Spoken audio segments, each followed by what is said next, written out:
House hunting in Lagos, Nigeria is not easy. It is not for the faint-hearted. From the exorbitant prices to the small spaces, you also have to consider issues like distance. For example, if you're working on the island but you're living on the mainland, there's just a lot to take into consideration. I have my notepad here and it's filled with the tips and tricks that helped me on my own apartment hunting journey in Lagos here. I would also be throwing in at the end an empty apartment tour and also sharing the details of what it cost. If you're interested, stay tuned.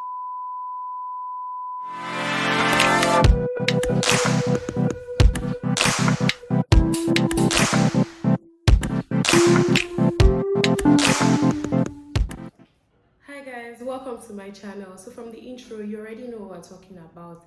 We're talking about house hunting in Lagos. So while I'm giving you tips and tricks on how to make the journey easier, I'll relate this with my own experience. I have my cup of water here to make me more comfortable. So let's dive right into it. So essentially, I started looking for a house sometime last year when I knew that I was going to be getting married. I was living with my parents and my fiance then was living with a friend. So obviously we had to get a new place. You know how you have that fairy tale dream, like, okay, you're going to finally move into your own space. That's for people that have not really lived alone here. I lived alone in uni, but in the past couple of years since I was back home, I hadn't lived alone. I was living with my parents. So I had that expectation of, oh, when I move into my own place, you know, do your own thing, furnish the way you want to do. But then as you're just going into that dream, Lagos will just slap you. So that was my own experience essentially. And I just knew from that time that when I started my YouTube channel, I would have to share this. So as I'm sharing the tips and tricks, I'll be giving you the story of my own journey as well. So the first thing is why. Like, you have to ask yourself the question, why am I looking for a house? Like, I know it sounds very busy, like what do you mean by why am I looking for a house? But it's very, very important. So my why was because I was going to be starting life with someone, getting married. So obviously we needed our own space. Your why might be that you're moving to Lagos for a new job and you don't have anyone to stay with, or you have someone to stay with, but you don't want to. Why this question is important is because it would also inform some of the other steps or tricks or tips that I will be sharing. Number two is, how much time do you have? This is actually very important because you shouldn't start looking for a house when you need to move out in 2 weeks. You're not giving yourself enough time. You're not giving yourself enough room to think, to ask yourself the why, to think about your budget, which is something we'll talk about next, to think about other things generally. So you actually really need to consider the timeline that you want. I moved into my current apartment in November last year. The wedding was towards the end of October and I moved in about second week or so in November, and I'd already secured the place from August. And I've been searching from Q1 of 2021, casually searching, and then intensified the search as the time got closer. That way, I knew an idea of what the average house in that area cost for what I wanted, what the average house in this area cost. I was searching daily. It gave me opportunity to do my research. It gave me opportunity to search. Nobody could actually use me to do shakara because I had time. So I wasn't in a hurry to get anything. And I viewed so many houses. And if you're like me and you like interior decoration and just things like that generally, feeding your eyes with nice things, then that was also an opportunity for me to do that. It gave me time. I didn't have to stretch out my work schedule or take too much time off work or anything to search for a house. Excuse me. So that's a major thing that you need to consider. You really need to consider how much time you have and give yourself enough room to look. Now we're getting into the more juicy tips. Number 3 is budget. Everybody will tell you to have a budget when you're searching. If you ask a house agent, oh, I want to rent a house, so they will ask you, what are you looking for and what is your budget? Do you want a house? Do you want an apartment? Do you want a serviced apartment? But what is your budget? Now, there's this general rule that we try to use, or everyone will tell you to use when you're searching for a house, which is that your rent should not be more than 3 months, your 3-month salary. So if you take out what you're paid monthly and you times that by 3, your rent should not be more than that. Now, I respect that rule very much, and I do also apply it. In fact, I applied it into when I was searching for a house, and I adjusted my budget as time was going based on my earning capacity.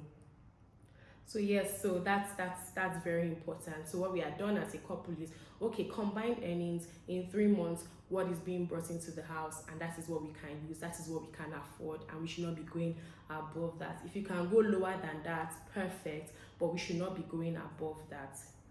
Now there's some issues with these budgets, and this is where I'm going to be giving you the tea.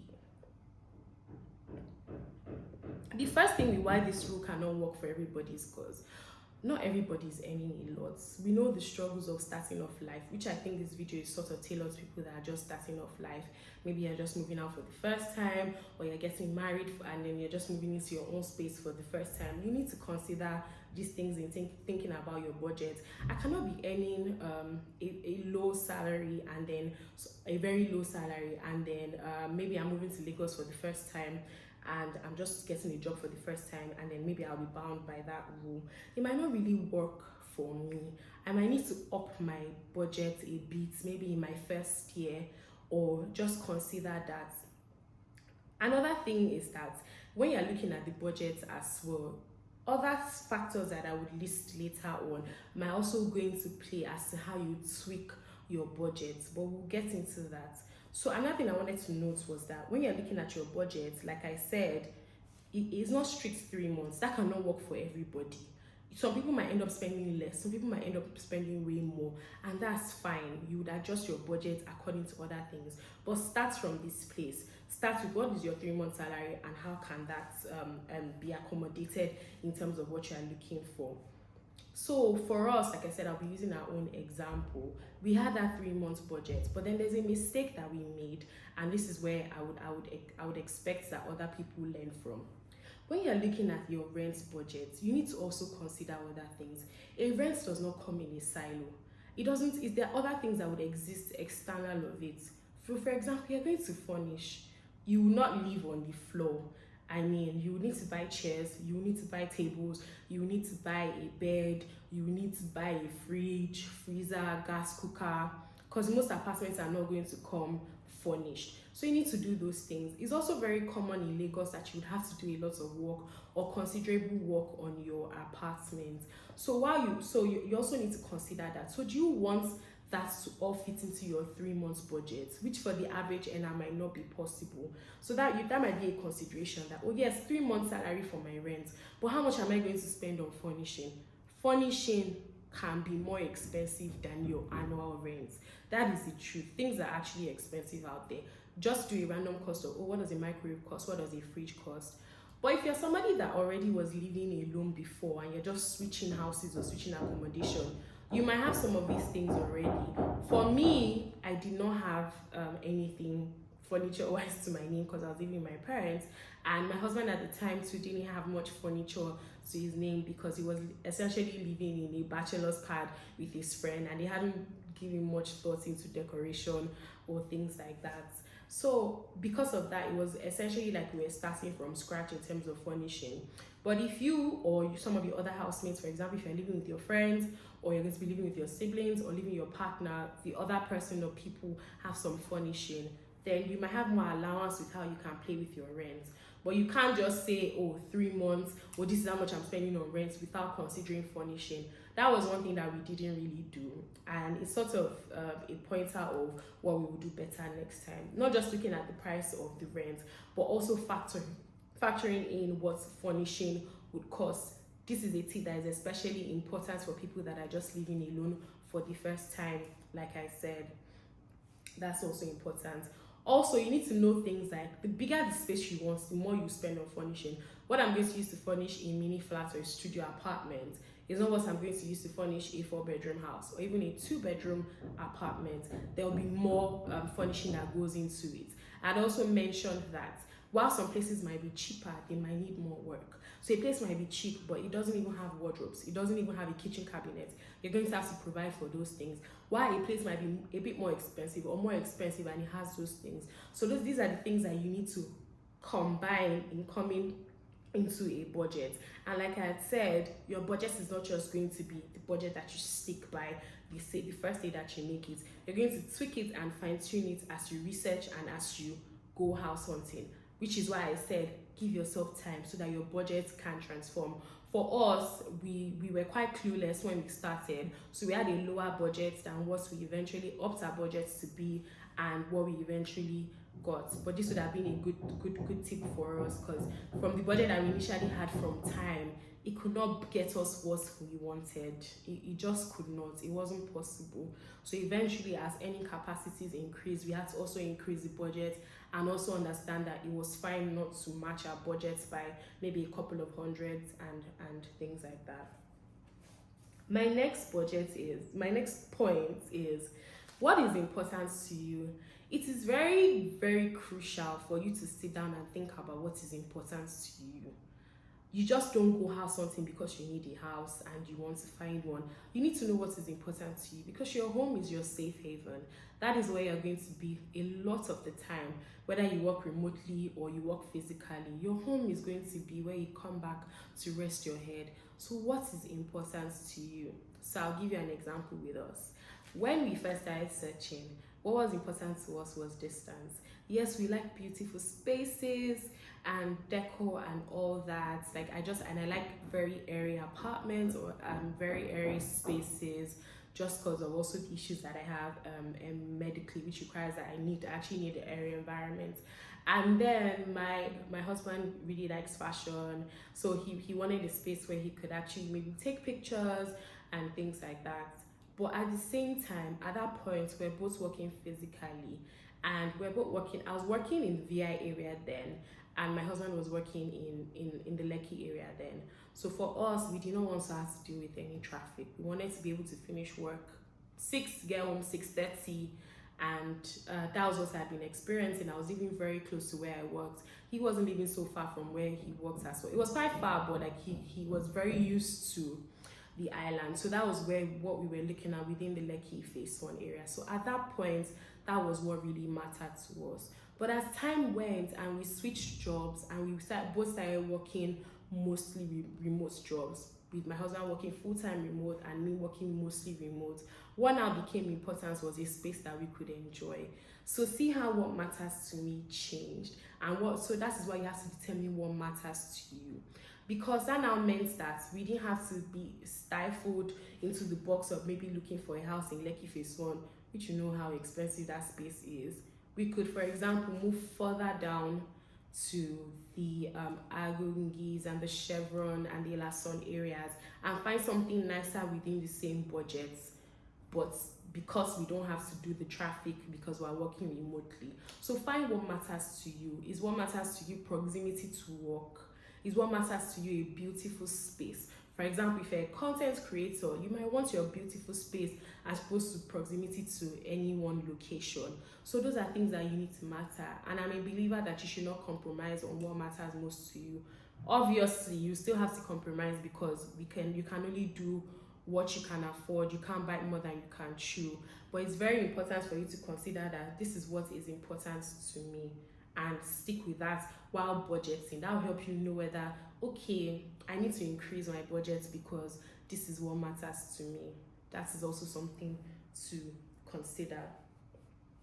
Another thing is to research. Research. I'm going to be putting, as just because of the nice person that I am, I'm going to put in a list of phone numbers in the description box of a different agent. I have so many. I'll try and put maybe stop at 10. But how did I get these numbers? I got them from research. I got some numbers from YouTube here. I got a few numbers from Laifa. In fact, this video is actually inspired by videos of people like Laifa's video, because I did watch her videos of house hunting when I was house hunting as well, and she had dropped some numbers that I called that were actually quite helpful. So check there. There are so many websites as well that you can also check for houses. There's To Let, just a few that I can't recall. I'll probably put them in the description box as well. But I was there every day because this is going to be where you'll be living. So you actually want to search. I asked my friends, I asked friends at the office, I asked family members. My brother is also sort of in the renting industry, agency industry. So I asked him, he shared numbers with me, he shared houses with me. I had my husband ask friends as well. So you just have to do your research. Now, when I say research is not just only in terms of oh, this is finding different agents. But the reason for finding different agents is to have different options. So you need to consider all your options, compare prices, find somebody that, oh, this person, you trust this person, this is this person's price, use that price to check another person's price. So that's how you make sure that you're not cheated. Now, research does not lie just in the agent. When you're taken to a house that you like, let it not stop there. When you are done with that house with the agents and you guys go your separate ways, it is important for you to go back to that area. You want to make sure that you're living in an area that is safe. You go back there and you ask questions. Ask your neighbor questions. You go to your next door neighbor, go to your flats, anybody else in the same building as you. Ask them questions about what is the security like? What is the lights like? These are questions that you need to ask. How are bills split here? If it's not a service apartment, how do we split our bills? That is also very important. So you need to check those things. How do we split our bills? What's lights like? How do you do this? What is if it's an estate, what are the estate's dues? What's the estate's curfew? And then another thing is also when you're dealing with agents, you need to be careful. There's a lot of fraud that goes on generally, not just in Nigeria, everywhere. So you need to make sure that you're speaking to the right person. Sometimes you're speaking to the agent that knows the agents that knows the name. You need to speak to the exact person, and you also need to speak to the person who's going to collect your money, who is your landlord. It is very important for you to do that. When we were dealing with a house, an agent took us there, and then we met who was apparently the head agent, and then the head agent said I would have to pass a test. You know, this house something thing, it taught me a lot of things. You have to be humble. That's not part of the tips, but you also have to be humble because most of the houses we went, they made us fill forms. We put our passports, photographs, our identification pages of our passports, put where we work, our employers, guarantors, and then they'll tell us that, Madam, Oga, there are plenty of people that are looking for this place, so we'll contact you if you make it. They will call us. Some will even be like, we don't want 2 lawyers, that you will just be arguing. Okay, where do you work? They'll ask you questions like, are you sure you can afford this place? It's actually just another ball game, but you have to be patient until you build your house, Abby. So yes, do your research, and like I said, we met the lead agent, and then he took us to, or he introduced us to who was meant to be the nephew of the older couple who owned the apartment that we wanted and which we're living in now. But it was also important for us that we're not just paying money to anybody just because we met them and they're elderly and they claim to own the house. We came back and we went to other neighbors and asked, please, you know who owns this particular apartment? So and so, what's their name? Before we make payments. Luckily, we met the lady who who initially owned the entire building and had given it to developers to build, who then sold to our own landlords, and she confirmed that, oh yes, this person is actually the nephew of this person, this is the landlord of this person. We asked those questions. Those are important questions. We also asked them, they said the estate dues is this, what are the actual estate dues? But you know, even with this our research, we still sort of got played, I would say, which now brings me to another point. There is nothing that is not negotiable. You must try and negotiate a good deal for yourself. Many times they'll tell you, if you don't pay today, it's going to be taken. If it goes, it's fine. I know they say there's scarcity of apartments, but yes, let there be scarcity of apartments. It doesn't mean that I'll just give my money. I worked hard for it. Even if someone gifted it to me, I worked hard for it. So you have to make sure that you also do your research. Don't just waste time. I'll give an example of ours. So when we were told that we are qualified and we could pay for the house, we needed some time to do our research. We couldn't go out to come to the building the day after that, so it took us like 2 days. And then we got calls from the agent just letting us know that the nephew, the people weren't really interested in us anymore. They said we weren't displaying an ability to pay because we had wasted too much time. And we just explained to them that the same way they had done their research and taken some time to get back to us was the same way we had to do our research. We couldn't just make payments to anybody. And if they didn't understand that, it was fine, and we were fine with not proceeding with it anyways, because I cannot just give my money to anybody. Another thing that I would like to say is that you also have to be very open-minded. I will say this for me, so I'll just go back to giving our story. So like I said, we were considering houses in the Lekki area, but then I first of all was the one who switched jobs, and then my job was in Marina, but they also had like spaces where you can work maybe basically all over Lagos. and it was mostly remote. I go to the office maybe once every 2 weeks, once every month, just as I need to do something. So it then became clear that I didn't really need to be bound by that distance rule. Then my husband got a job, and then the job was in the Ikeja area, which now meant that all of a sudden I wouldn't definitely, it didn't make any sense to be looking for a house on the island anymore. I should be looking for a house in the Ikeja area.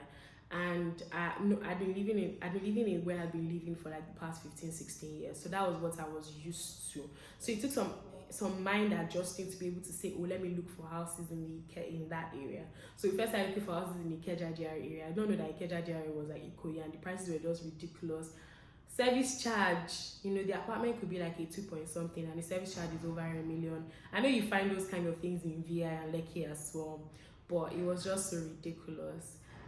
So we started to look for areas that are sort of close to that Ikeja area. For me, if I was moving all the way from the island, then your office better be next door. Like, I better just step out of my room and then I'm in your office. So we saw a really good, nice place in one of the neighboring areas, and we liked that, and it was just a 10 minutes drive, 10-15 minutes drive to his office, and it was this space. We liked the space.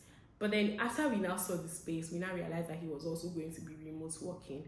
So it was like, okay, so what do we now do? Like, we're not bound by any distance anymore. We can literally stay anywhere that we want to. So we spoke to a few friends, and then they will say things like, oh, maybe you want to stay near family, or just stay where you like, or this, or if you have children, maybe stay near family so they can help with care. So these are just different things that you want to consider. So for us, we didn't have any rule that needed to bind us to a certain location, and we had found a space that we really liked.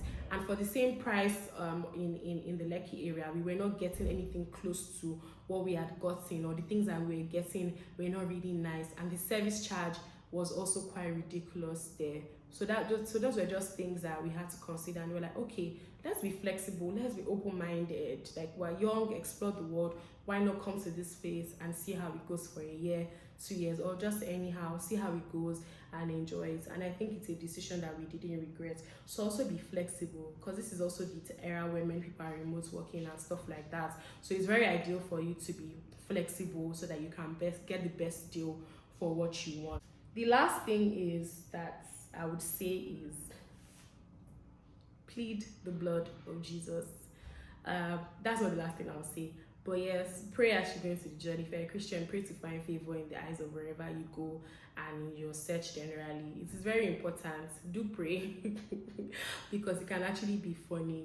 There are just a few things that I think I forgot that I just want to touch on. So back on the budget thing, I just want to help you know some things that you might find in some areas and not find in some areas. So for example, payment of viewing fees is actually very common on the mainland, but it's not really common on the island. I never had to pay anybody for viewing fee while I was viewing on the island.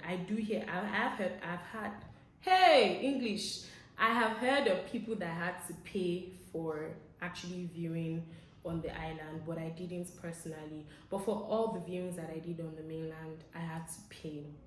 Also, service charge is more expensive on the island. You would find lesser service charges on the mainland. We didn't have to pay any service charge. We just split the bills monthly with the other neighbors that we have. And yes, another thing is agency fee. Agency fee is actually another thing that is so annoying, but it has to be paid, right? Because it's their job. So agency fee is cheaper on the island as well. It's more expensive on the mainland. And the story behind it is that there are more houses on the island, so the agents get more frequent work than the agents on the mainland. So usually on the island, it would be on the island be like 5%. Here it'll be a 10%, and you can still negotiate that on the island. But here you don't really get to negotiate your agency fee. But like I said, there's nothing that you can't negotiate, so do try and negotiate that. Now, for all of us that have been living in Lagos, Nigeria, and just generally, because yes, house hunting is hard in Lagos, Nigeria, but it's actually hard everywhere else. I've had to house hunt in Kent, Canterbury, Kent before, and it also wasn't easy. It was quite frustrating. As long as you don't have a lot of money, is very house hunting can be very stressful.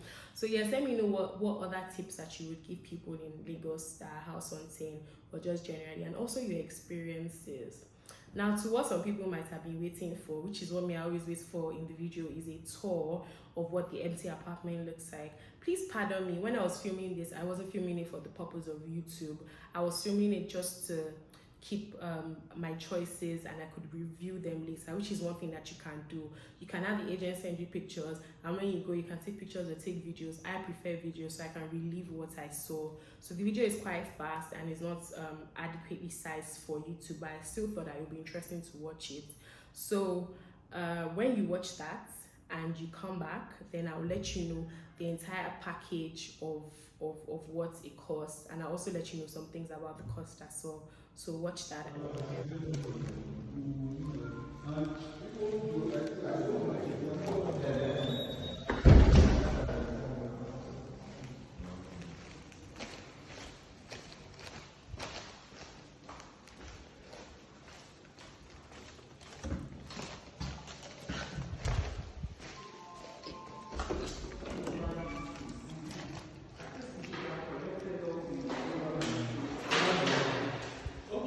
Yeah, this is the second entrance. I might still come back today or... Yeah, I came up with the other. She was just wondering, am I looking for someone? So just telling her that, oh no, reviewing.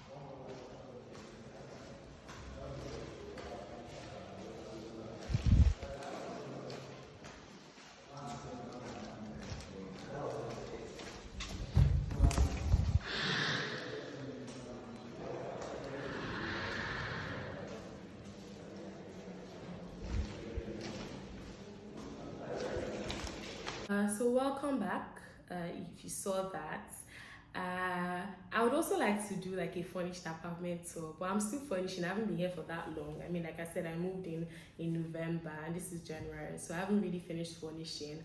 So you guys let me know, should I do a semi-apartment furnished tour? I don't know if that makes any sense, or I should just wait and do a fully furnished apartment tour. I know furnishing is something that takes time, so I don't know if it's fully furnished to be the word, but something that is somewhat more furnished. I'm leaning towards waiting it out and finishing major things that I want to do and then doing a fully furnished apartment tour. But what do you think? Now to the cost of, to what's the apartment cost. So it's a 3-bedroom apartment in a gated security estate. It costs 2.5 million naira. That's the basic rent, and there was no service charge, but we had to pay a caution fee of 150,000 naira, and then we paid a 10% agency fee. So that's essentially what it is. I think the total of everything came to about 3.1 million. So now that can be very high and that can be very low, depending on your budget. We saw things that are cheaper, we saw things that were definitely way higher than that. So like I said, it just depends on your budget. And another thing, going back to research, so when we came into the house, so the house is divided into 2 blocks of apartments. There's 6 apartments. Our side is the side that is owned by the developer. The other side is owned by the lady who gave our land to the developer. And then we realized that on the other side, she was actually renting a house at a way cheaper rate. Meanwhile, we on this other side, the rents were quite higher. So that's something that if we had actually researched further, maybe go and speak to another neighbor and be like, oh, what are you actually paying? What do you think is the fair value of this? We would have been able to negotiate cheaper. But all in all, we thought it was a fair price at the time that we paid it, after comparing all the other things that we had seen. That's something that is very important to do. Now, to throw in a bonus tip as a lawyer, one thing that you should also take into consideration is make sure that you see an agreement. Many times they won't give you an agreement before you pay, and that's just so frustrating. But try and demand as much as possible an agreement and know what you're entitled to. I say this because of an issue that we had here as well. When we came in, there was no boys' quarters, which is the houses at the back, or what they would typically call the maids' quarters or maid rooms. There weren't any built or being built there. So we had asked if it actually came with one, and then they had said no. But when we moved in, so it wasn't in our agreement and we didn't look out for it. But when we moved in, they started to build it, and by the time we spoke to our other neighbors, it was actually something that was meant to belong to us. So this is where your research comes in, and also making sure that your agreement is properly documented and you have all the things and your rights that are here. We have some neighbors who also face issues of being told that they were allowed this, and then when they moved in, they weren't allowed this. So that's something that you really need to consider. We also had neighbors who paid higher rents than us. If probably they had communicated or asked questions, they wouldn't have had to pay that fee, which is why, like I said, a bonus tip: research I already said, and then also have your agreement in place as much as possible before the agreement, before you actually pay any sum and move into the apartment. So those are my tips. Let me know if this was helpful. I just spoke from the heart with my notes guiding me. I'm also thinking of doing like a series where I furnish as well, because I find that quite interesting. But is that something that other people find interesting? I don't know, taking you along to where I find like affordable pieces for furniture and just decorating generally and sharing my ideas with you. So that'll be all for this video. Thank you very much for listening to my rambles. I hope it was helpful. See you in my next video.